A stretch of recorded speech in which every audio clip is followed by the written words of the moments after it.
Praise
the Lord, ஹல்லேலூயா. சீயோன் லெந்துகால வேதாகம ஆய்விற்கு அன்போடு கூட இயேசு கிறிஸ்துவின் நாமத்தில் உங்களை வரவேற்கிறேன். இன்றைய தினத்திலும் யோவேல் புஸ்தகத்தில் காணப்படுவதான சிலுவையின் நிழலை குறித்து நாம் தியானிக்க போகிறோம். இந்த 2 நாட்களிலே சிலுவையின் நிழல் ஜெயம் என்ற தலைப்பிலே வேத புத்தகத்தின் ஒவ்வொரு பகுதியிலும் இந்த சிலுவையின் நிழல் காணப்படுகிறது என்பதை நாம் இங்கே வேத வசனங்களின் மூலமாக மோசையை தொடங்கி சகல தீர்க்கதரிசிகளும் எழுதிய வேத வாக்கியங்களிலே இப்பொழுதும் அந்த சத்தியங்களை நாம் கற்றுக்கொள்ள போகிறோம். சிலுவையின் நிழல் அங்கே பழைய ஏற்பாட்டு ஆகமங்களிலே கொடுக்கப்பட்டது, புதிய ஏற்பாட்டிலே நிஜமாகி இருக்கிறது. அதை நாம் அறிந்திருக்கிறோம். கர்த்தருடைய நாமத்திற்கு மகிமை உண்டாவதாக. யோவேல் 1 வசனத்துல, எண்ணி முடியாத பலத்த ஜாதி உன் தேசத்தின் மேல் வருகிறது. அதன் பற்கள் சிங்கத்தின் பற்கள், துஷ்ட சிங்கத்தின் கடைவாய் பற்கள் உண்டு. யார் இவன்களாமோ என்று சொல்லி வகை தேடி திரிகிற சிங்கத்தை போல இதோ உலகம் முழுவதும் சத்ருவானவன் சுற்றி திரிகிறதை பார்க்கிறோம். தேவன் இதோ ஜனங்களை வஞ்சித்து அவர்களை நரகத்துக்கு நேராக அனுப்பும்படியாக, ஆம், என் திராட்சை செடியை அழித்து நான் அத்தி மரத்தை உரித்து அதன் பட்டையை முற்றிலுமாக தின்று போட்டது. கிளைகள் வெண்மையாயிற்று. திராட்சை செடி என்பது கிறிஸ்துவானவர். திராட்சை தோட்டம் என்கிறது கர்த்தருடைய பிள்ளைகள் வாசிக்கிறதான இந்த சபை. திராட்சை செடியை அழிக்கும்படியாக அவர்தான் அருள்நாதர் தாமே தன்னை ஒப்பு கொடுத்தார். திராட்சை தொடி வதங்கி அத்திமரம் சாரமற்று போயிற்று. மாதளை பேரிச்சம் கிச்சடி செடிகள் எல்லாம் வாடி போயின. சந்தோஷம் மனுப்பத்திரை விட்டு ஒளிந்து போயிற்று. அப்படித்தான் திராட்சை செடி மெனியான திராட்சை செடியாக கிறிஸ்துவானவர் சிலுவையில் நமக்காக தொங்கி தம்மையே முழுமையாக ஒப்பு கொடுத்தார். நானே மெய்யான திராட்சை செடி, என் பிதா திராட்சை தோட்டக்காரர், நானே திராட்சை செடி, நீங்கள் கொடிகள். என்னில் அழைத்திருக்க வேண்டும் என்று சொல்லி அழைத்தார். கனிகளை கொடுக்க வேண்டும் என்று சொல்லி அழைத்தவர். ஆம், அவர்தாமே நம்மை கனிகள் கொடுக்கும்படியாக ஆசீர்வதிக்கிற தேவன். சேனைகளின் கர்த்தருடைய திராட்சை தோட்டம், இஸ்ரவேலின் வம்சமே, அவருடைய மனமகிழ்ச்சி நாட்டு யூதாவின் மனுஷரே என்பது. புதிய பாட்டின் இஸ்ரவேலராகிய கர்த்தருடைய பிள்ளைகளை அவர் திராட்சை தோட்டமாய் தெரிந்து கொள்கிறார். கர்த்தர் பரிசுத்தத்தின் மகிமை உண்டாவதாக. ஆம், அவர் தாமே சீயோனிலிருந்து நமக்காக கெர்ச்சித்து எருசலேமிலே சத்தம் அடிக்கிறார். வானம் பூமி அதிரும்படியாக, தமது ஜனத்துக்கு அடைக்கலம் கொடுக்கும்படியாக, அரணான கோட்டையும் இருக்கும்படியாக சிலுவையிலே சத்தத்தை தொனிக்க பண்ணினார். கெத்செமனே தோட்டத்திலே சத்தத்தை தொனிக்க பண்ணினவர்.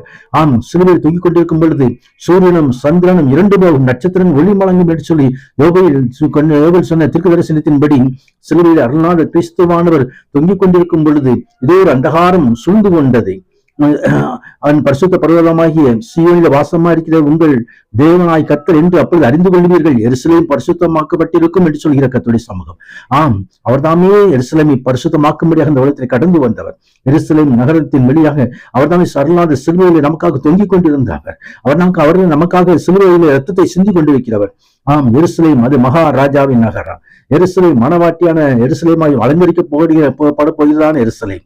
6ஆம் மணி முதல் 9ஆம் மணி நேரம் வரைக்கும் பூமியெங்கும் அந்தகாரம் உண்டாயிற்று. சிலுவையில் அருள்நாதர் கிறிஸ்துவானவர் தம்மையே ஒப்பு கொடுத்த போது யோவேல் சொன்னப்பட்டபடி இதோ ஒளி மங்கி போயிற்று, கர்த்தருடைய பரிசுத்த மகிமை உண்டாக. மகா சத்தமாய் கிறிஸ்துவானவர் கூப்பிட்டு ஆவி விட்ட பொழுது தேவாலயத்தின் திரைச்சீலை மேல் தொடங்கி கீழ் வரைக்கும் இரண்டாக்கப்படும், பூமி அதிர்ந்தது என்று சொல்லப்படுகிறது, கண்மலையும் விழுந்தது என்று சொல்லி எழுதப்பட்டிருக்கிறது. ஆம், பூமி அதிரத்தக்கதாக அவருடைய வார்த்தை, கடைசி வார்த்தை, மகாசத்தமாய் பிதாவே உங்கள் கையில் ஆவி ஒப்புக் கொடுக்கிறேன் என்ற வார்த்தை அந்த பூமி அதிர செய்தது.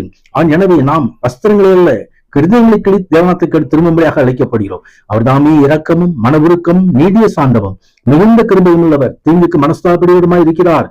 தமிழ் ஒருவரையும் பிறந்தே தள்ளார். தமது தேசத்துக்காக வைராக்கியம் கொண்டு ஜனத்தை கடாட்சிப்பார். அவர் ரட்சிக்கிற தேவன், அவர் ரட்சிப்பின் தேவன். அவர் ரட்சிக்கூடாது படிக்க காரணம் குறுகி போகவில்லை. அவர் தாமே ரட்சிக்கும்படியா, ஒவ்வொருவரும் ரட்சிக்கும்படியா, ஒவ்வொருவரையும் அவர் தாமே அரவணைத்துக் கொள்ளும்படியா, தன் பிள்ளையாக ஏற்றுக்கொள்ளும்படியாக கடந்து வந்தவர். சிலுவையிலே நமக்காகவே தமது ஜீவனை கொடுத்தவர், கிருபாதார வழியாக தம்மை ஒப்புக் கொடுத்தவர். என் ஜனங்கள் ஒருபோதும் மீட்கப்படுவதில்லை. நான் இஸ்ரவேல் நடுவே இருக்கிறேன் என்று சொல்லி கர்த்தர் அவர் தாமே நமக்கு ஜனங்கள் ஒருபோதும் மீட்கப்படுவதில்லை என்று சொல்லி அவர் தாமே நம்மை ஆசீர்வதிக்கிற தேவன். கர்த்தருடைய பரிசுத்த அந்த ஆசீர்வாதத்தை நாம் பெற்றுக் கொள்ளும்படியாக அழைக்கப்படுகிறோம். கர்த்தருடைய பரிசுத்த கர்த்தருடைய நாமத்தை தொழுது எவனோ அவன் ரட்சிக்கப்படுவான் என்று எழுதப்பட்டிருக்கிறது. சீயோன் பருவத்திலும் எருசலேமிலும் கர்த்தர் வரவழைக்கு மீதாம் ரட்சிப்பு உண்டாயிருக்கும் என்று சொல்லி அவர் தாமே நமது ரட்சிப்பை கொடுக்கிற தேவன். அவரை சொந்த ரட்சகராக ஏற்றுக்கொண்டு அவரை நமது வாயிலும் அறிக்கையிடும் பொழுது ரட்சிப்பு உண்டாகிறது. ரட்சிக்கப்பட்ட ஜனங்களை அவர் பரலோக வெளிச்சத்திலே அடக்க பண்ணுகிற தேவன். பூமியிலே அவர்கள் ரத்தத்தினாலே கல்வி ஆசாரியர்களும் ராஜாக்களுமாய் மாற்றி அவர் தாமே கனத்தை மகிமையை தந்து அதற்குள்ளாய் கொண்டு வருகிறவர். ஜீவ கிரீடத்தை தருகிறவர். ராஜாரிய ஆசீர்வாதத்தை தருகிறவர். அன்றைய சிங்காசனை அமரும்படியாக அருள் செய்கிறவர். அந்த ஆசீர்வாதத்தை நாம் பெற்றுக் கொள்ளும்படி அவர் தாமே நம்மை ஆசீர்வதிப்பாராக. ஆமென், ஆமென். God bless you.